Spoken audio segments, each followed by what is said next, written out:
following is a production of DallasCowboys.com and the Dallas Cowboys Football Club. How about them Cowboys?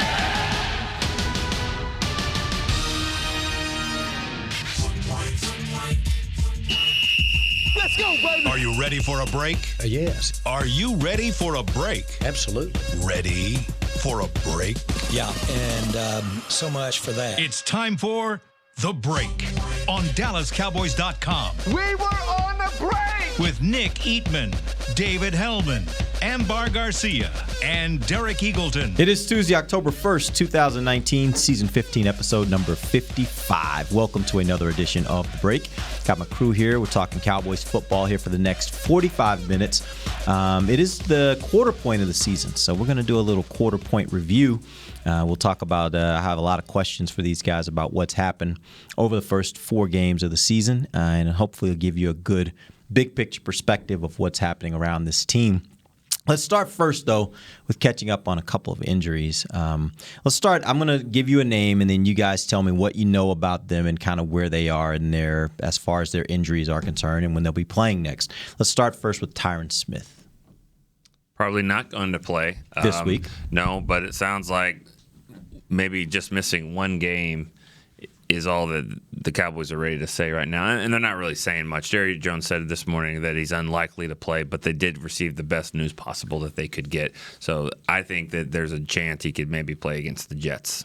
Are y'all young enough to remember, or dorky enough to remember Mech Warrior, the game? Nope. Oh, well, Tyrant Smith is a mech warrior. It's a giant metal suit that you climb inside and blow stuff up.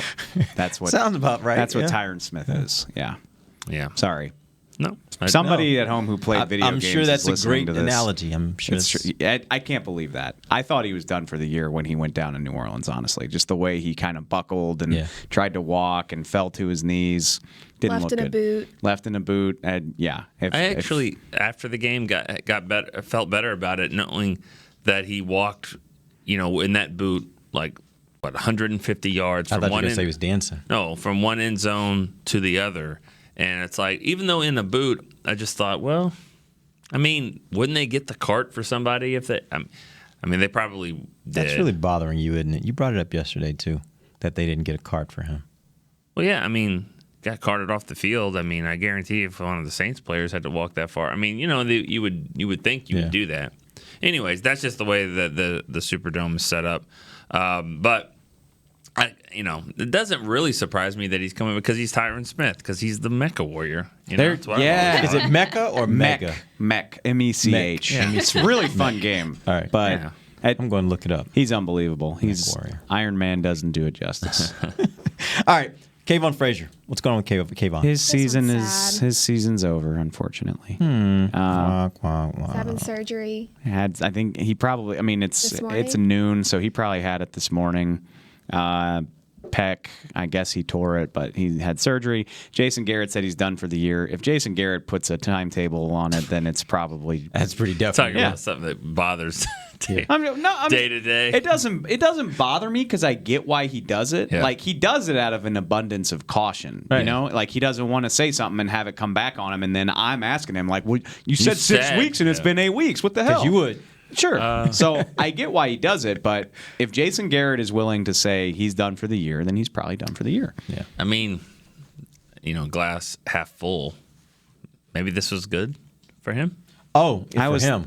Well, okay. He, once everybody gets healthy, they're going to have a problem with numbers. And, maybe he was a guy that was with all these safeties. If Donovan Wilson starts playing better, he might be a guy that they ended up releasing. Yeah, because we've been talking about it for a while. It's possible, and he'd been playing really well on special teams though. I was starting to think man, maybe we really underestimated this guy. Not because he's this amazing safety, but he almost blocked a punt the other day, and he's one of their more trusted guys. I do agree with you, but I guess he'd played above all of our expectations because we all thought he wasn't going to make the final roster. And I guess to clarify what I'm saying there is that now being on injured reserve, he will get paid anyways, so it's not like he's going to get released. I believe he would get his whole salary. So, but this is the last year of his rookie contract. Yeah, so it'll be interesting to see what happens when the year ends. Yeah, my first thought would be well, he's probably not coming back, but you never know. I would have never thought Darian Thompson just resigns like that, and so he's exactly the type of guy they would bring back on like a Kyle Wilbur deal, 2 years, open $4 free million. agency, and all these other teams are signing players, and Cowboys, they re-sign. But because he was so close to maybe being cut before, and that's what we've been told, that you'd think if Donovan Wilson can progress like you expect. Yeah, this is one of those situations where it really is about the other guy. Yeah. Probably as much as it is about Kayvon is what do they think these young guys are ready to do? Yeah. And if they think they're ready to go, you always take the younger, cheaper option, right? Yeah. I like to see Donovan Wilson play too. I want to see if he can play on special teams. Yeah. Big chance for him. But somebody's going to probably move up on the roster. I don't know. Maybe they pull someone from the practice squad or whatever. Garrett mentioned that they could look at street options too if they need to. So we'll see what they do. Not Devin Street though. No, not Devin Street, but actual safeties who are on the street right now. Is Jamal Adams following the Cowboys on Instagram? I mean, jeez. We're just gonna jump right into that. And I'm not speculating. I was for everyone listening, just making a joke. That's a decent segue because like a few people have asked me about Eric Berry. Like you're not bringing in an Eric Berry to fill that role on the team. Like you're talking a gunner who you prefer doesn't have to play defense. That doesn't describe Eric Berry at all. Yeah. Good thing for Kayvon is even with the injury, as well as he's played on special teams, even if he's not in the Cowboys' future plans, there will be teams that will be interested in his services. So I don't think we've seen the last of Kayvon Frazier, and that's a good thing for him personally. Let's move on. Michael Gallup. Where is he? Jerry Jones said on The Fan this morning that he's not ruled out for this week. And for what it's worth, I'm obviously not a doctor, so this is no real answer here. I did see him this morning in line to get our breakfast at the omelet station at the training table at the start, and he had no problem walking from what I could see. He had no crutches or anything, no limp, so I'm going to take that as a good sign. I can do you one a little bit better. Oh, boy. Because I saw him out on the field running routes. About 30 minutes out. Oh. Yeah, you beat me. How'd you see that? When? Through the window? Maybe. You just happened to be strolling by? I actually happened to be walking down this hallway to go shoot our TV show, Cover 4, and I was like, that looks like Michael Gallup. He just cut. He just ran a comeback route. Okay. So, and the word, sorry, Nick, the word is they're taking a look at him today to see how he looks, and if he looks good, he will hopefully practice tomorrow. I always lean toward caution. I've been saying that since he got hurt. I'm not sold that means he's going to play this game, but it's certainly a positive sign. That's what I was going to say. Oh, okay, Something good. like that. All right, well, good. That is, all of that sounds, other than Kayvon, it sounds like Cowboys are still in a pretty good position from the standpoint of injuries. You look at Tyrant, where you thought maybe it was going to be something very, very, very serious, and then Jerry says it's probably the best news we could have expected or hoped for. And then you got Gallup, who at least you would say by next week, maybe, even if he can't make this game, maybe by next week he's back in the lineup. So, again, injury is pretty good right now for the Cowboys. I'd say one that I think hurt him last week, and they need to get him back, is Antoine Woods. We're seeing a bit of a drop-off there between Covington and Tristan Hill, and not having him in the game. Because he is a true nose tackle type guy, one technique. I know Covington plays it, but he doesn't play it as well as Woods. And I think that when you're facing a team like Green Bay, who didn't run the ball that well, they're probably going to try to not be as one-dimensional. If you can shut that down, I think it'd be important to get him back. And Tyrone Crawford as well. Don't really have a good update on them. I just think that let's not forget the fact that those two guys are up there and they're hurting your depth on defensive line. Did I miss anything? Has there been any news on Xavier Woods? I think that's the shoulder in the game? They're going to call it day to day, but I'm not under the impression that he's in danger of missing another game. Sounded like they didn't think it was that serious. At least from you get the impressions from what people are saying. It didn't sound like it was that serious. He was in the locker room yesterday, and he seemed to be in pretty good spirits. So okay. Let's go ahead. Let's get into this first quarter. Actually, what we'll do is we'll take our first break, and when we come back, I want to get into the first quarter recap. I have a series of questions that I'm going to ask you guys, and we'll get a big picture look at this team after the first 4 games of the season. We'll do it when we come right back. This is DallasCowboys.com radio. While a player could look good on paper, it's when he's out on the field that you really find out what he's made of. That's why the Cowboys rely on more than just stats and scouting reports when building their team. When picking a tractor, it's why you should rely on more than just specs and features. You've got to take it out and put it to the test. The Cowboys did when they named John Deere their official tractor. Experience one for yourself. Visit myjohndeeredealer.com/football. Do you want the most interesting, up-to-the-minute Dallas Cowboys news straight from the Star in Frisco? How about exclusive and on command? That's right, news and nuggets you can't find anywhere else. With our exclusive Cowboys content on Alexa, you can have all the answers, secrets, stories, and more. What's Stephen Jones thinking during a game? What's Joe Looney's favorite pregame meal? We take your questions to Cowboys players and coaches, and you can hear the answers directly back to you. Just say, Alexa, open Dallas Cowboys. Want to use what the pros use? How about the official men's skincare brand of the Dallas Cowboys, Jack Black? Right now, you can get the Jack Black Starter, a curated collection of Cowboys locker room favorites for just $10 with free shipping. The starter includes 4 Jack Black skincare favorites, plus a full-sized intense therapy lip balm. Go to getjackblack.com/Cowboys and use the code word TEAMJB. That's getjackblack.com/Cowboys. The Jack Black Starter, $10, free shipping. The excitement of Dallas Cowboys football is back at AT&T Stadium. The place is going crazy in Arlington, Texas. Don't miss your chance to see the Cowboys live when they host their NFC East rivals, the Eagles, Giants, and Redskins, plus the Green Bay Packers and more. Elliott works his way through and walks the dog. Single game tickets are on sale now. Get them before they're gone. First and goal, quarterback sneak. Prescott pushes up the middle. Touchdown. Visit DallasCowboys.com to get your tickets today. Back to the break. Welcome back. It is the second segment of the break, live from the SWBC Mortgage Studios at the Star. We're going to do a little bit of I guess it's a game here. Got some questions for you guys to wrap up this first quarter. I want you guys to think about the full picture of the first 4 games of the season when you answer these questions. All right, so let's start with the first question. Most impressive win. What was the most impressive win in the first 4? Oh, man. Probably, jeez. Yeah. You had the Giants at home, you had Washington at their place, and then you had Miami at home. Probably. Maybe Washington, because you're in Washington. Yeah, but the Washington looks so sorry, and there were so many Cowboys fans in that building. They still have not won a game yet. It's probably the Giants, just because, they put it on them. 5 straight possessions with touchdowns, 35-10 lead, Dak threw for 400 yards. Not trying to tell anybody that it was that impressive. The Giants don't look great either. Yeah, huh? They don't look horrible.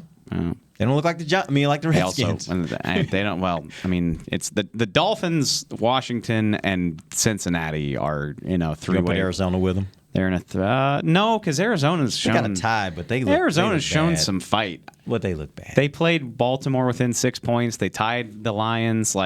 Arizona's shown some fight. Those other 3 teams are woof. Did you say Cincinnati? Yeah. Woof. Yeah, Cincinnati. Anyway. The Giants, am I wrong? Yeah, they're all about the same. Those teams are good. You guys, after you watched, I don't know if you guys have seen the Giants play with Daniel Jones. Do you think there's any difference there? Do you think that becomes a more difficult game the second time the Cowboys play them with Daniel Jones being the quarterback versus Eli? What's up with Barkley? Is he going to play? It's going to be right there around that time, from what I understand, based upon the timetable they gave when he first got the injury. It seems like it's right around the Cowboys' time as to whether he can come back or not. It's going to be iffy. It's absolutely going to be different. I don't know. Better? Yeah, probably. Just better for them. Yeah, I think that you get that surge of excitement when a young guy comes in and plays well. We saw it with Dak here in 2016. We saw it with Romo back when he first took over for the Cowboys. He's an Eli clone in terms of what they look like, and he wears the pleated khakis to the game, but he's athletic. That's people.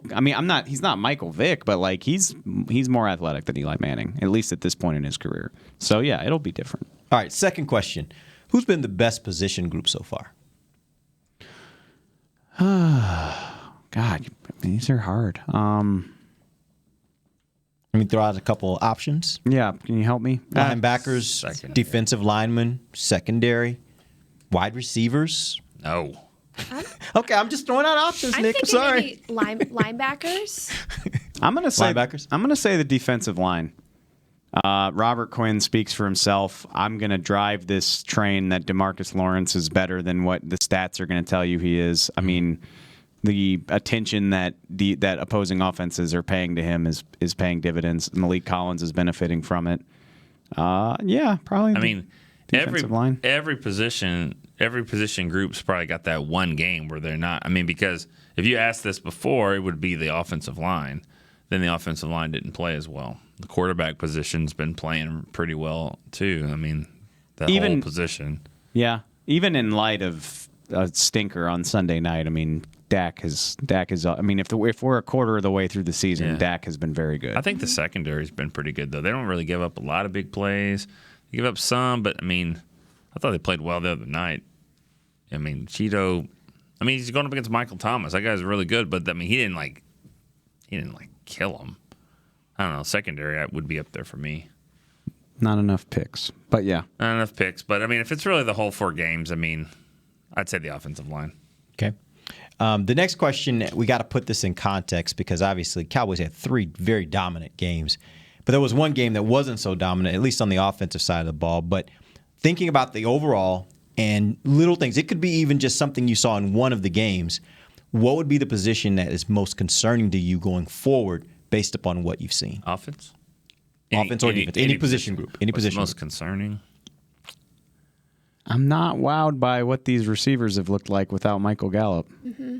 Yeah. It's a big drop-off with him and Amari for everyone else. Yeah, I would say it sounds bad because I just said the offensive line. I would say the offensive line because now, without Tyrant, at least for this game, it's a big drop-off there, I think, with Cam Fleming. Even though he's a pro and he'll probably be okay, but not dominant. And then don't know about Zach Martin. I don't like the fact that he's missing all this time with a back injury. They don't seem to magically get better, back injuries. Never.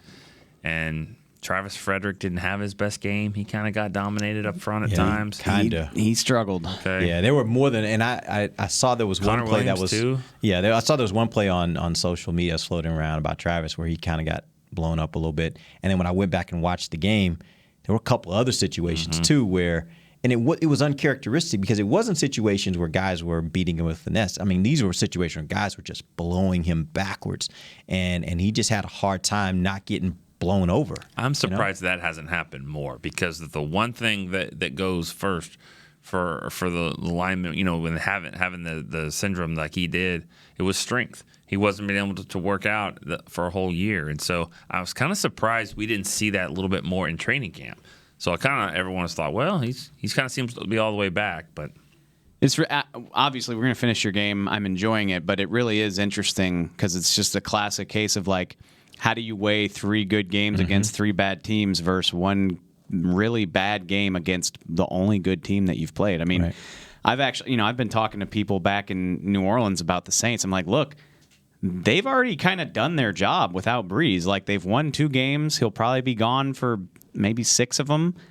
All you got to do is tread water till he comes back. They've already kind of accomplished that. So they're not going anywhere.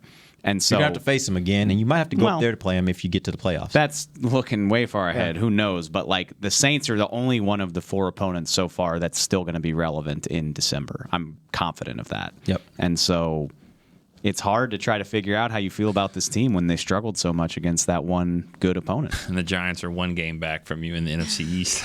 That matters. Yeah, them and the Eagles. So, yeah. I'm just kidding. I don't think they're going to. I don't know. I mean, we'll see. I mean, I think they'll be a better team with Daniel Jones calling the shots based on what they've looked like so far, but I'm not ready to say that it's going to be this renaissance. Right. So, sorry, go ahead. Next question. Player who you're most concerned about their play. I'll throw you some options on this one. Cheeto, Travis, DeMarcus Lawrence, if you want to take that route. Randall Cobb's another name I've heard people kind of throwing around. Of those 4, and again, this is all very, very nitpicky because this is a team that rolled for 3 weeks.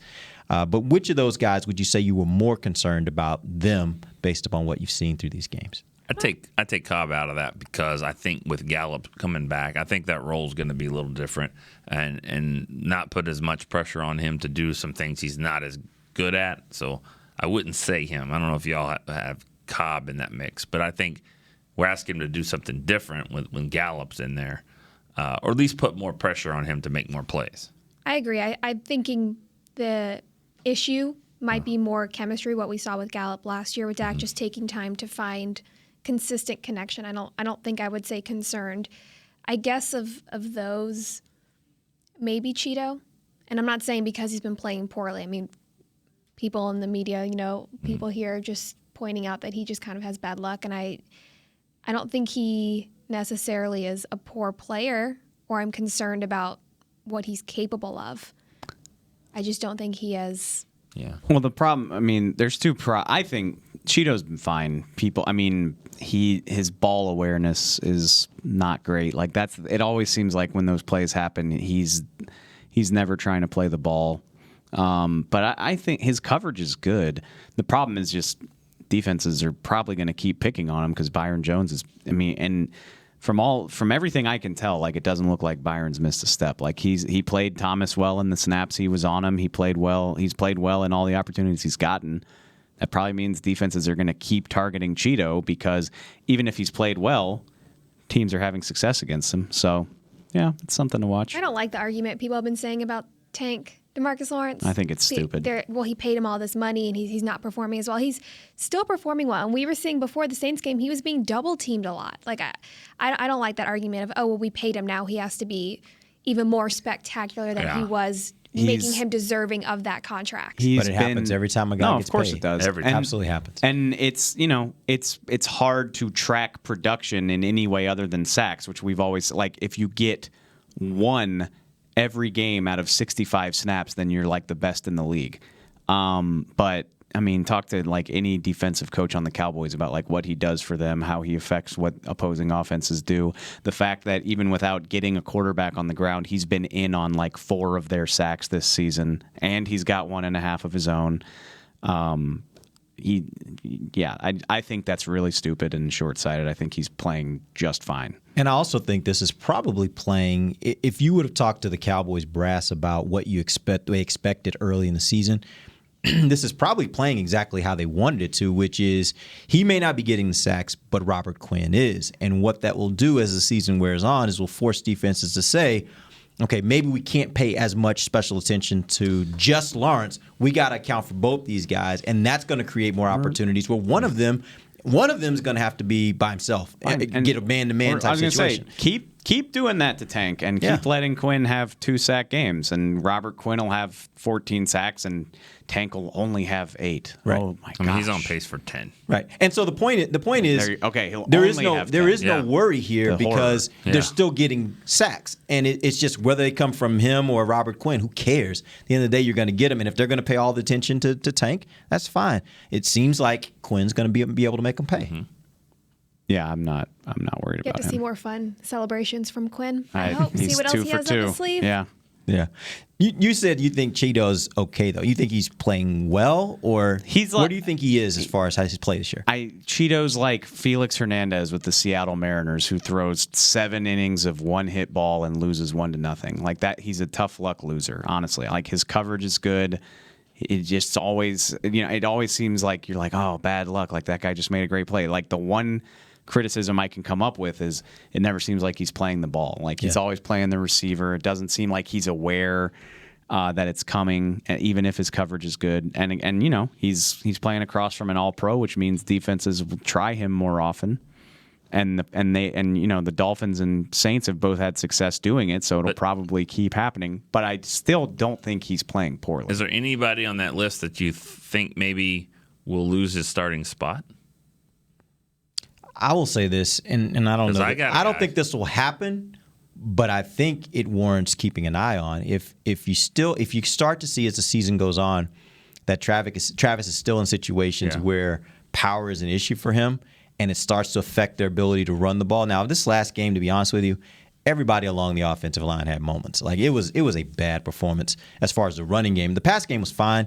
The running game, the offensive line didn't perform very well this game. And so if you look at it and you start seeing that Travis is consistently having issues and he's getting pushed around, he's not being able to get the kind of push that they need him to get in the run game, then I think you should consider it because you got a guy sitting there you think is pretty good, right? Yeah. So that would be the one guy I would point out. What would you say? Probably left guard. I mean, Connor Williams. Mm-hmm. I don't think he's better than Xavier Su'a-Filo. I think the Cowboys really, really want him to be better, but I don't think he is.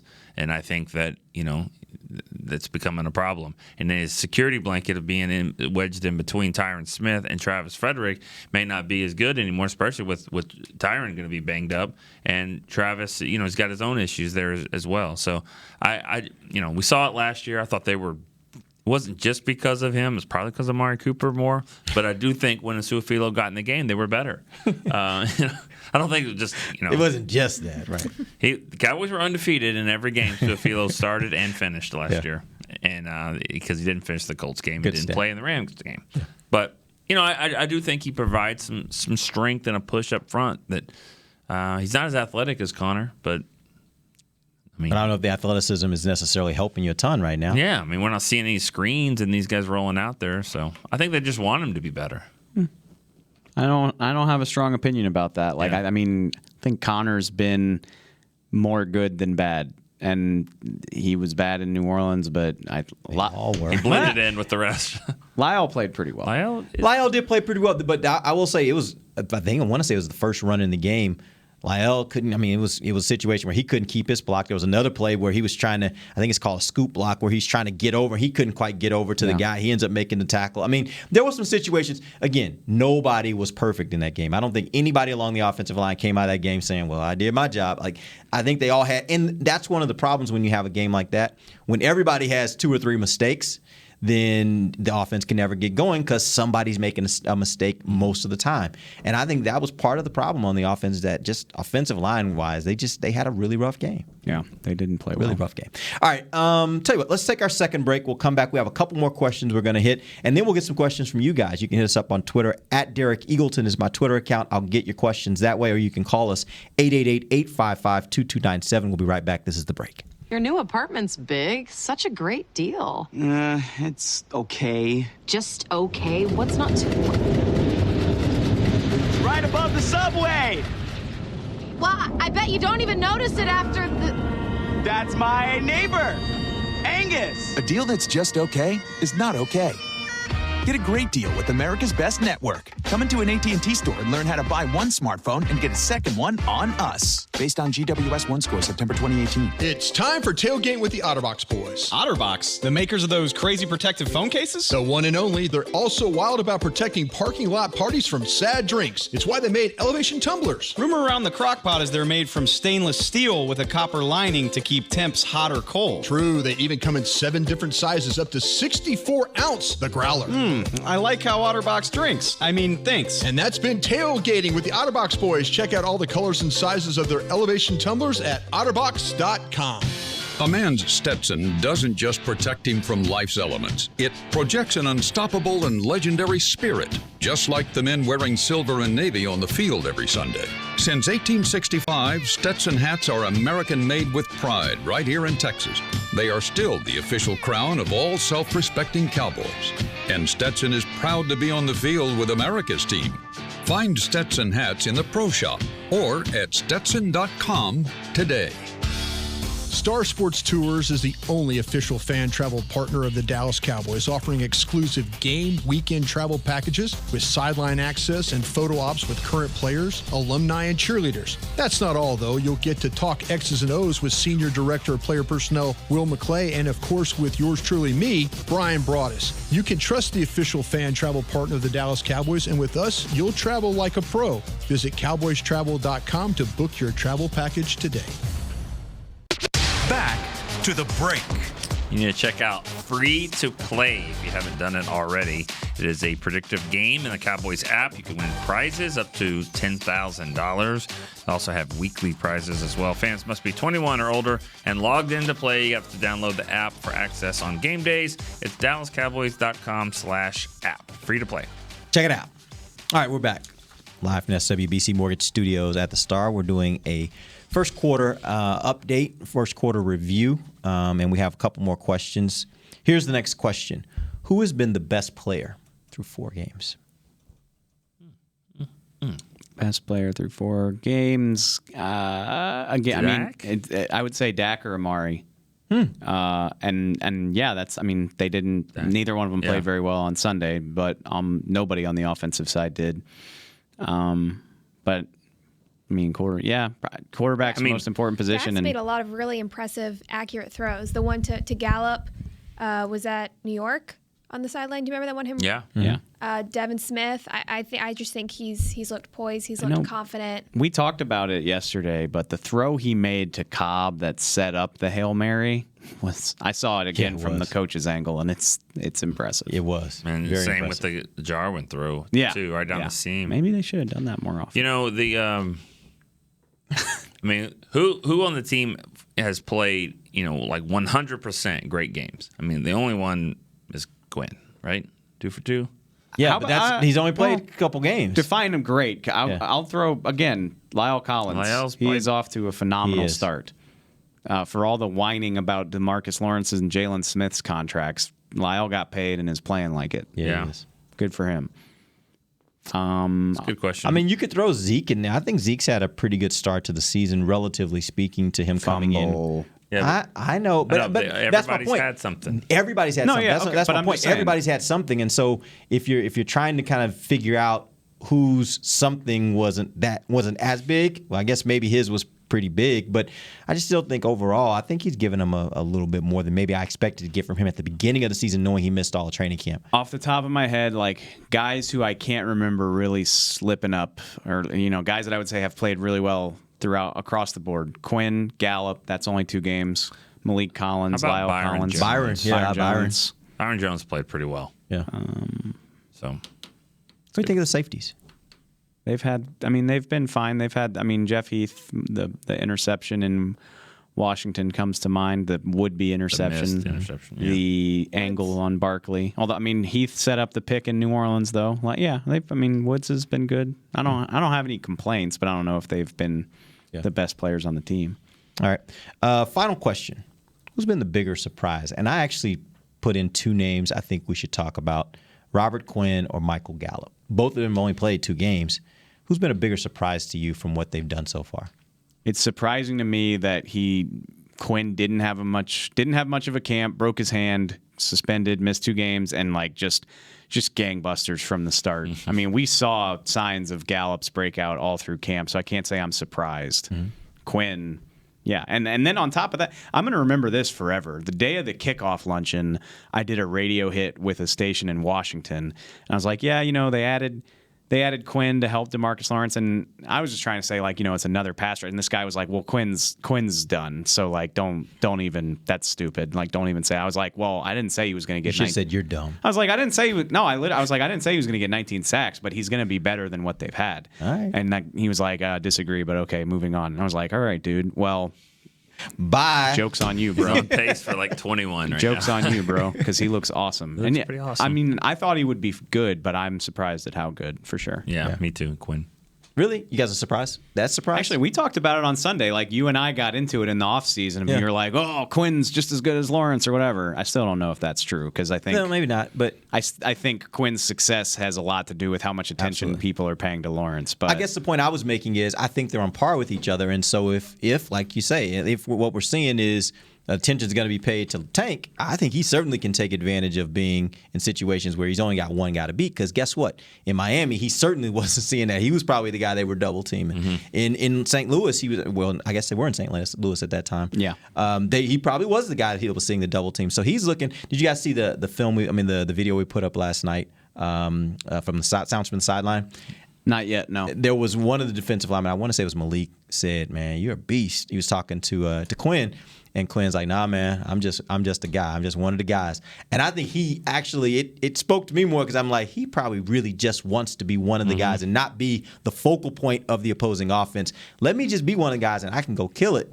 That's not what he's had to play. That's not the role he's had to play for most of his career, probably. Yeah. I think the opposite side, though, is I know we saw improvements for Gallup in camp. I didn't think going into the season it would be this drastic, this much better than last year.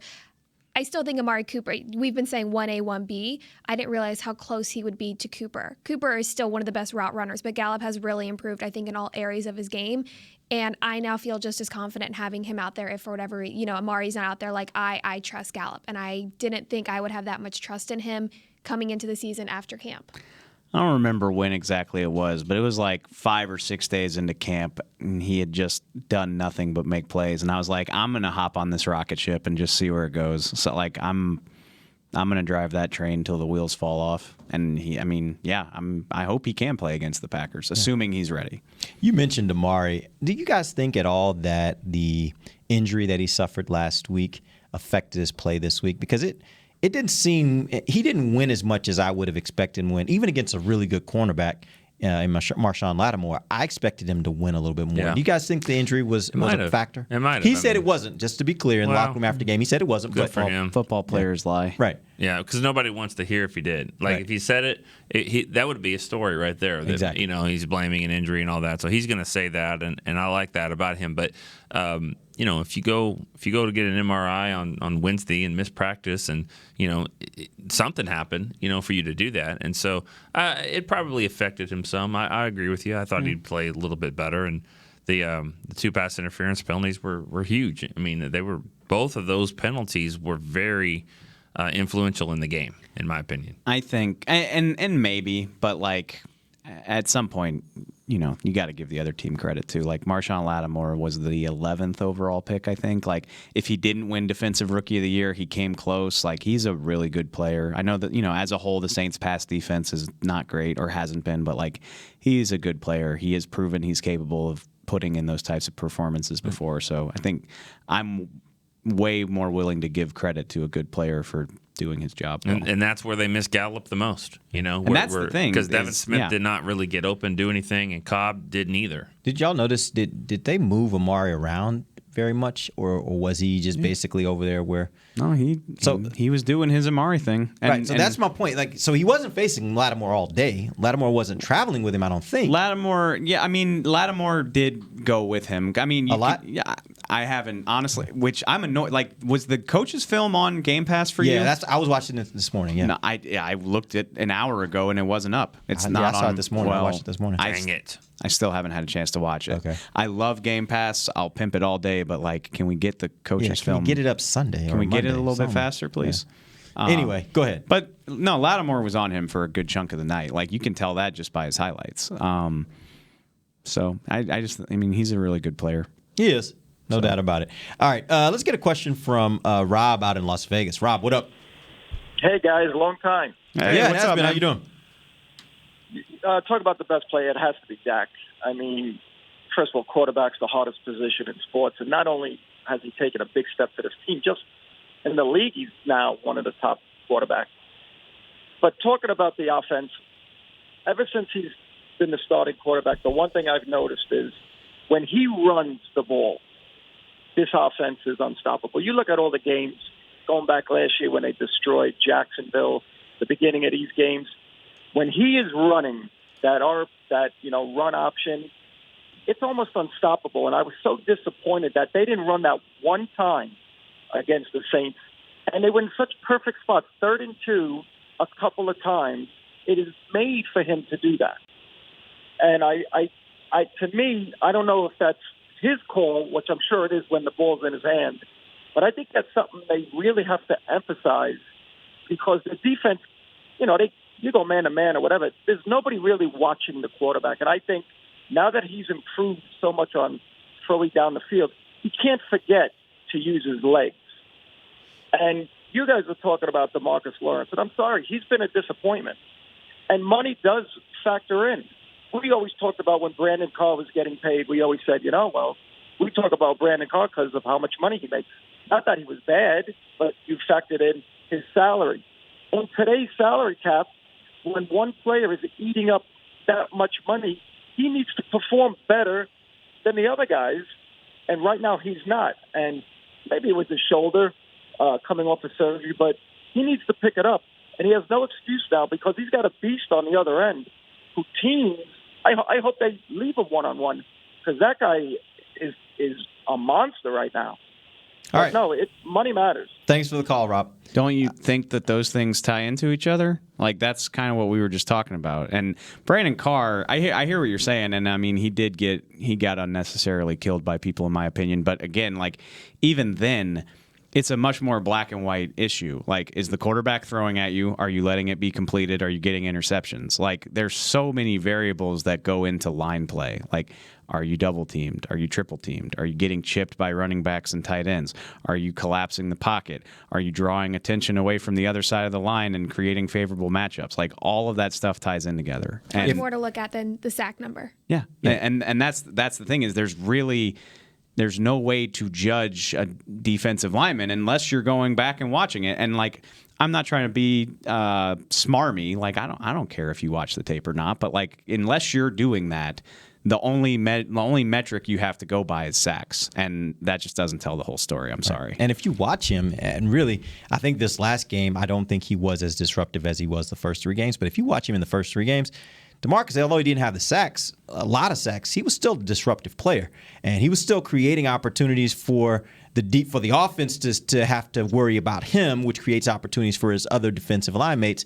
And I think that until Quinn got here, the others weren't necessarily taking advantage of that, but we see what's happening when Quinn's here. He's actually taking advantage of it. So I just think you got to look at the whole picture, like Dave says. You really have to look at the whole picture. They got 5 sacks on Saturday, right? Yep. Or Sunday, 5, sorry. yep. So that puts him at 10 for the year? Yeah. It's amazing what one game can do to boost that number. But I mean, he's on pace. In bunches, as people say. Tank's on pace for double digits, which, I mean, I'll allow this. Like, at $21 million a year, like 10 is like a baseline. Like you obviously want him to be higher up than that. But if he's also contributing to Malik having 8 and Quinn's on pace for freaking whatever he is, 21 or whatever, like, I mean, it's getting done. What? Go ahead. Go ahead. Dak. I'm talking about Dak. Are you talking about Dak? No, I'm not. Go ahead. Oh, I was going to say, if you want to measure his value, take him away from this team. Say he's not going to be out there, and let's see how things go as far as the pass rush is concerned. Yeah. I think everything changes at that point. So I think he's earning his money. I don't think there's an issue here. Plenty of things that are worth being concerned about, and I think we've touched on most of them over the last 2 days. But I just don't think he's one of them. Yep. Nick. Dak, another point there. I do agree with the fact that he gets involved. They're better. I don't know what you would call a good rushing game for a quarterback, where it's significant, but I just went back to 25 yards or more. I mean, that's not a lot. You wouldn't, compared to a running back, but he's doing something. He's got 16 games of 25 or more, and they're 12-4 in those games. And the losses are that Packers game a couple years ago where he ran in a touchdown and they scored in the final seconds. The Texans in overtime last year. The Redskins there at the end where they almost won, and then of course the Falcons in terrible 27-7 game, which is shocking that he got 42 yards because he got hit in the back 11 times, it seemed like, but he still ran the ball pretty well. But when he does run and it's significant, and 50 yards or more, they're 3-0. So I agree with that. I like to get him involved. I've been saying that. I didn't think we saw enough of an attempt at misdirecting the Saints defense. And to his, Rob said, he was like, I don't know if that's Dak's call or not.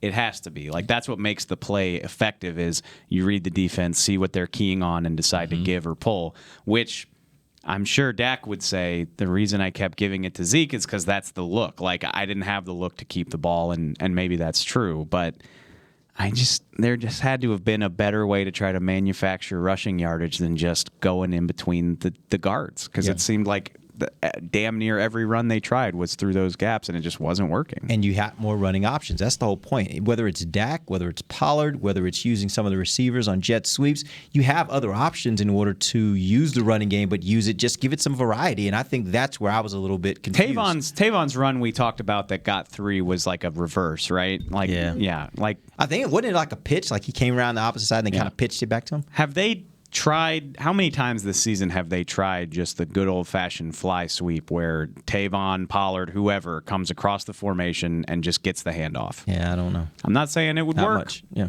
but they definitely haven't done it a lot. Yeah. So there's more ways to manufacture those types of yards. All right, guys, appreciate you joining us. We're back tomorrow. 11:45 is our normal time. Till then, for Nick Geetman, David Hellman, Danny Surek, I'm Derek Eagleton. This has been The Break, live on DallasCowboys.com.